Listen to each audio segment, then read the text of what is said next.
My partner said, hey, give it a try. Check things out. If you like it, you like it. If you don't, I won't bug you no more.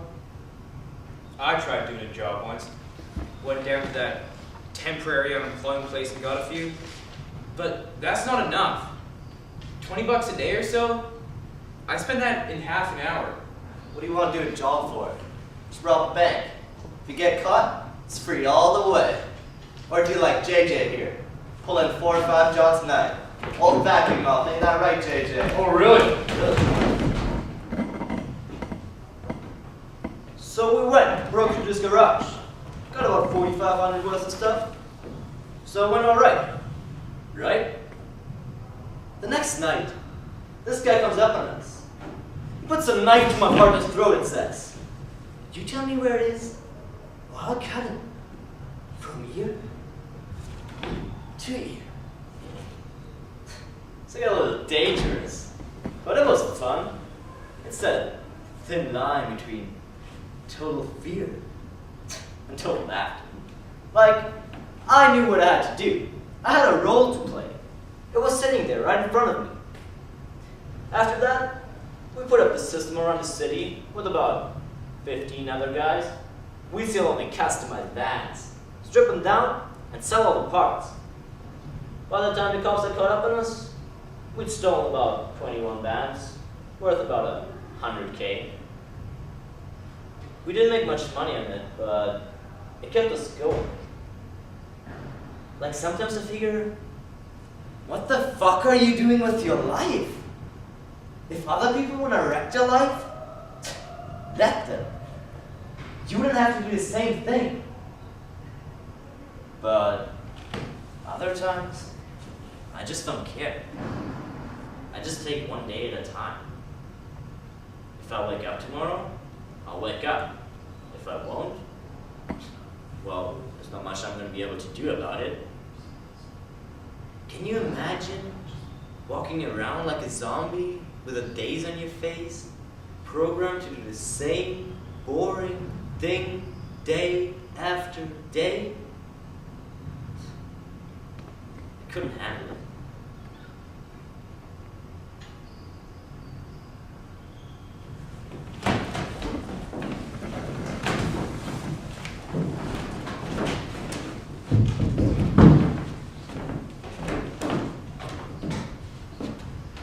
When I was younger, I used to weigh a lot. Like my parents. They're really big people, and I got called every name in the book. Fat ass, thunder thigh. So I started getting into fighting when I was about 8 years old. I lived up in the Yukon then, so I used to go off shooting and hunting stuff whenever I got mad. So that made it okay. I remember I was going out with this guy, and his friend started bugging him, saying, "So that's your girlfriend?" Stuff like that. So he gets pissed off, and he says to me, "I don't want to see your ugly face around here anymore." So I get pissed off, and I swallow a whole bottle of aspirin. All night, I had hot, cold rushes, and I was sweating. The next morning, I woke up puking in that, so they put me in the hospital. I remember there was this old guy staying across the hall from me. I went and I ripped the money off from his coat. It was about 60 bucks. Sounds funny now, but I don't think I'd do it again. 60 bucks can only get you a little bit of hash. So what difference does it make, right? Right. See any tracks now? Nothing. I don't use the needle. Yeah, well, you do crack. You get fried on that. Shut up, bitch! I grew up in the projects. There was a lot of fighting and a lot of drugs. All the parents were asleep. They didn't know what was going on. My old man had taken off with some 18-year-old chick. So my mom was a complete mess. She was on Valium, right? Her nerves were completely shot. So I just reach in and take a handful sometimes. This one time, I remember, a buddy and me were doing glue under the house, and he was actually confronted by the devil. He asked him to sell his soul and everything.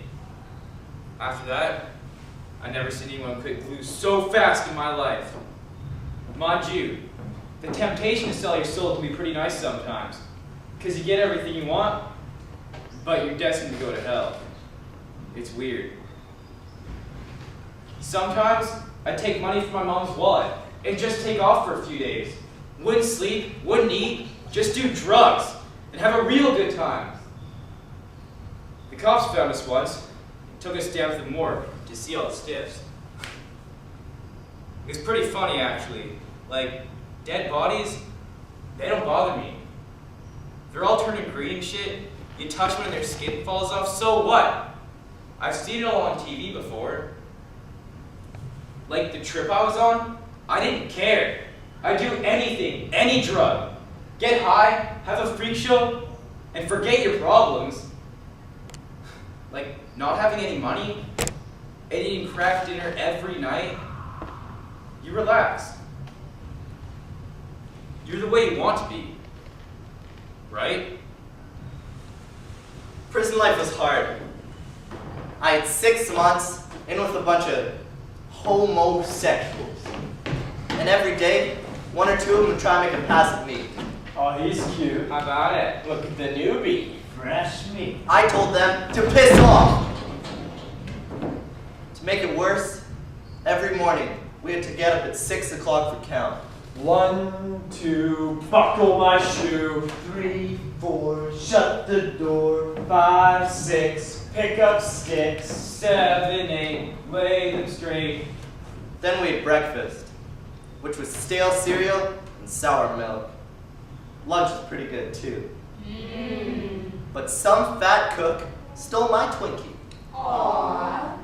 Dinner was terrible though. It was this gray gruel that looked like some an animal had digested twice and then spat up. Right now, my buddy's in Wilkinson. I only got probation because I'm still a juvie.